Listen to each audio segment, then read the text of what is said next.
there we will see how justice, equality, and efficiency growth look in a real world. How can we measure efficiency? When we assume that efficiency tells us about productivity growth and therefore GDP growth and eventually GDP per capita, we come to a good approximation. If you compare GDP per capita in the world, you can get an almost clear cut between rich North and poor South, with the exclusion of Australia and New Zealand.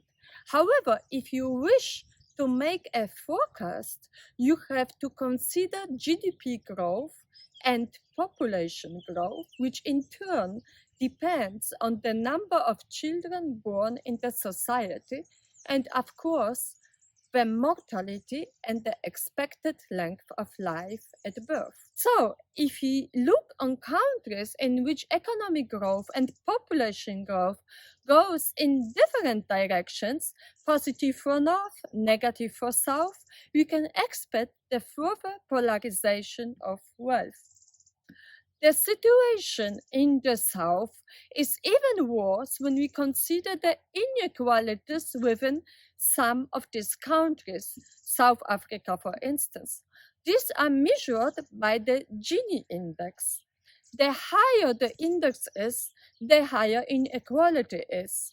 One would mean that one person has all the income, and zero that all people have an equal income.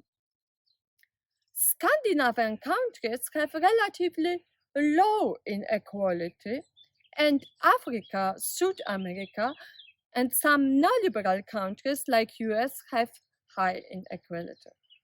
Inequality is often deepened by economic crisis. The current coronavirus crisis may deepen it, as soon many people lost their jobs. Moreover, help for poor countries, refugees, and other aid initiatives cease. Now, we can ask if there is a relation between GDP growth and inequality, because the wealthy people and nations are more likely to profit from development. But again, the great inequality means that many people do not have sufficient access to resources to produce and to consume, and therefore they lose their share of the global income. You see it on the diagram in which the share of income of top 1% of the population rises and the share of bottom 50% of the population is diminishing. Now, a big question is whether such a distribution is ethical. On the one hand, as Pareto maintains, equalizing a distribution shares of the cake limits efficiency and therefore economic growth, how big the cake is. But on the other hand, can we live together on one earth with such great discrepancies? Won't they cause wars and conflicts? The recent coronavirus crisis has shown us that on many issues we are in the same boat. And this challenges us to develop more solidarity. Inequality evokes ethical doubts, like, for instance, the questions of whether it is permissible that some people on the globe live twice so long as others.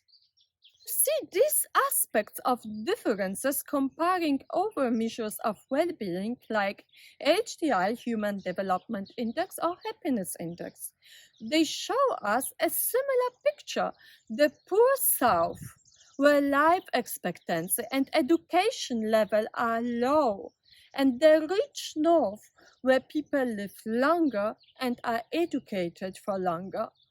So, a focus only on the economic development of the North will result in deepening differences between people, resulting in social and political conflict and raising ethical doubts, like the questions of Rawls' justice principles of equal chances or of sense capabilities. You have learned about the different measures of justice and efficiency, and they shape in the modern world, which raises many ethical questions. It is morally acceptable that the discrepancies are so high, the chances of an equal start so diverse, and the life expectancy so divergent. Does it follow for the peaceful development of the world and of its inhabitants? What do you think?